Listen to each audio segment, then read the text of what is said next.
Bonjour à tous et à toutes. Donc aujourd'hui on se retrouve pour une nouvelle chronique. Un livre que vraiment j'ai adoré. À la base c'est pas tout à fait mon style. Je vais te raconter. C'est en fait donc Code Salamandre de Samuel Delage, édité chez à la base chez Belfond. De toute façon pour ceux qui s'intéressent, qui sont généralement sur YouTube, j'ai mis la couverture du livre Code Salamandre aux éditions de Belfond sur mon article.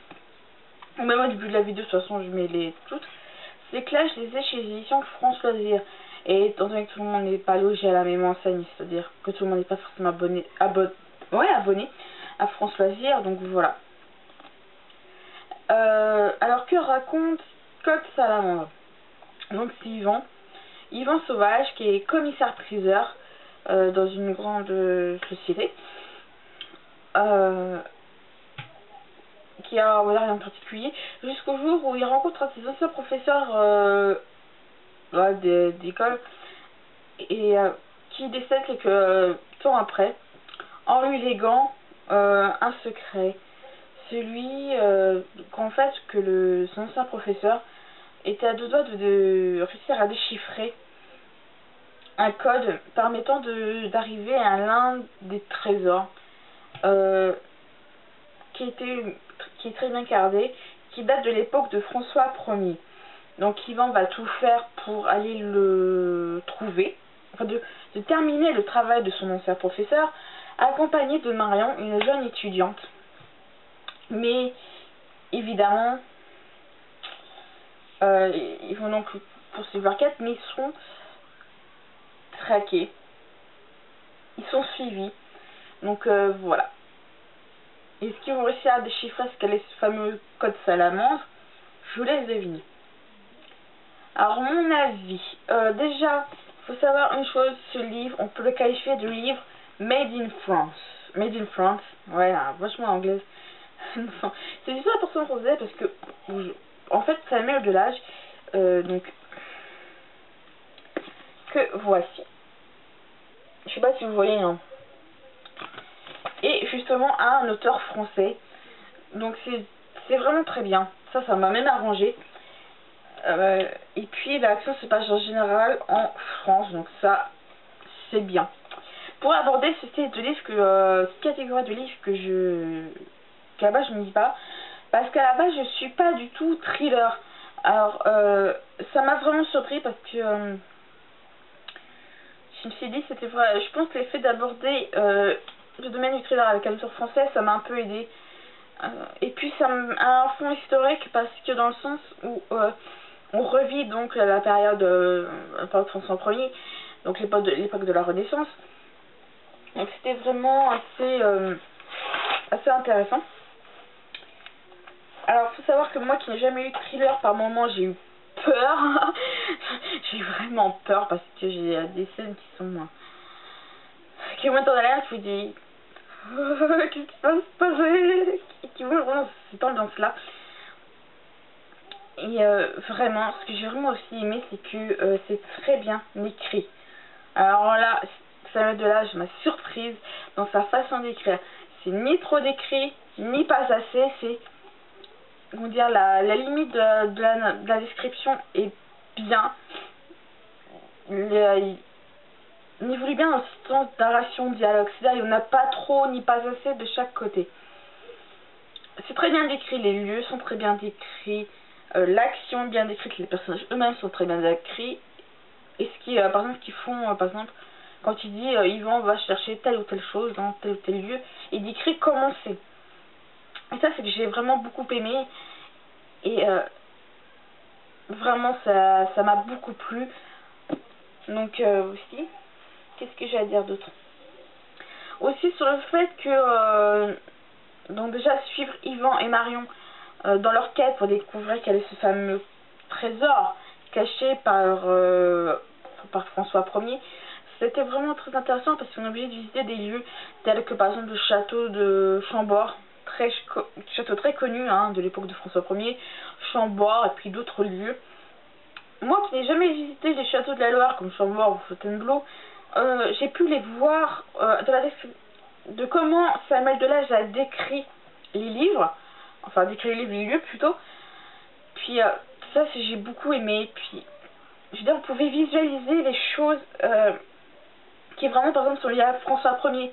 Donc la salamandre, l'œuf de François Ier, la fleur de lys, enfin, c'est-à-dire par exemple tout ce qui est décoration au lieu. Donc il faut savoir c'est que François Ier n'est pas le seul personnage historique qu'on entend souvent parler dans ce livre. Il y en a un autre qui est un autre personnage historique que tout le monde connaît forcément. C'est-à-dire qu'il a vécu le reste de sa vie auprès de François Ier. Si je vous dis la Joconde, là vraiment vous savez de qui je parle. Évidemment on parle aussi souvent, comme j'ai dit, justement on parle justement de Léonard de Vinci. Parce que c'est vrai que Léonard de Vinci c'est toujours une personne qui est vraiment, pas qui est à l'avance sur son époque, mais il a toujours été un esprit assez incroyable. Et ça j'ai beaucoup aimé, refaire revivre des personnages historiques au travers d'une enquête. C'est ça qui vraiment m'a beaucoup plu et m'a vraiment permis de beaucoup aborder le thriller. Alors il faut savoir aussi qui dit thriller dit je pense traque. La traque que subissent Yvan et Marion était vraiment une traque, on se dit quand est-ce que cette traque va se finir, hein, on va pas se mentir. Et je me suis dit pourquoi dans un bon bout de temps de l'enquête, hein, pourquoi cette traque? Pourquoi traquer Marion et Yvan? Je ne l'ai jamais compris. Et ça m'a fait vraiment bizarre sur le coup. Donc et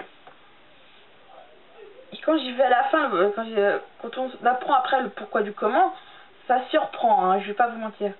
Il y a ce truc qui m'a un peu gêné, je n'ai pas trop bien compris les dernières paroles, les derniers mots de l'histoire. On va être franc, j'ai pas compris. Je vais pas vous les dire parce que voilà, mais ça je dis j'ai rien compris en fait. Comment ça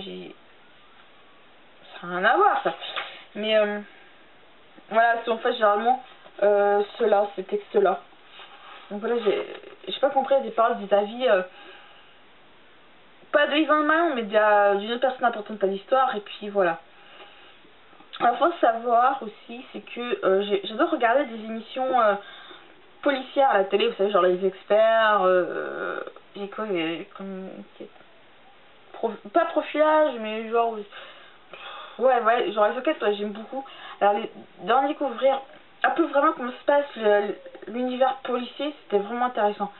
Parce qu'on a souvent une quête pour découvrir le travail de François Ier, mais aussi une enquête judiciaire qui se passe à côté. Les deux sont liés, hein, on va pas se mentir, mais j'ai beaucoup aimé découvrir plus en détail voilà, le système judiciaire français, surtout le système français. Aussi, pour faire mon bien, mais comment Samuel Delage avait pu si bien l'écrire. Alors c'est vrai que j'ai regardé des vidéos sur YouTube, donc de Samuel Delage, hein, et j'ai vu apparemment qu'il avait le droit à certains accès, par exemple au cas du château de Chambord, Fontainebleau ou d'autres lieux, que nous, touristes, n'avons pas accès. Et je pense que c'est vraiment qui est intéressant dans le fait que Samuel Delage ait pu bien décrire des lieux qu'on ne pourrait peut-être pas visiter. Et il a aussi, je crois, pas été dans le système judiciaire, mais et vraiment, pour commencer le thriller, pour ma part, si je devais vous conseiller un livre pour commencer la catégorie thriller, je vous conseillerais donc Code Salamandre. J'ai vu aussi que Samuel Delage avait écrit un autre roman qui se passe quelques temps avant Code Salamandre et qui s'appelle Arevagram, si mes souvenirs sont bons. Si c'est faux, je marquerai là. Mais je crois que son nom c'est Arevagram. Donc ça se passe tout le temps, quelques temps avant. Mais je pense que ça ne doit pas avoir d'incident sur Code Salamandre. Parce que j'ai lu Code Salamandre, mais j'ai jamais lu Arevagram. Donc peut-être pourquoi pas le lire. Ça pourrait être intéressant. Donc c'est vrai que pour commencer le thriller, Code Salamandre est un excellent roman. Oui, comme ça peut remarquer, j'ai beaucoup de trucs à enlever, beaucoup de post-it, de couleurs différentes pour de raisons différentes, mais vraiment, je sais l'écriture de Samuel Delage m'a beaucoup plu. Donc voilà, j'espère que la chronique vous aura plu.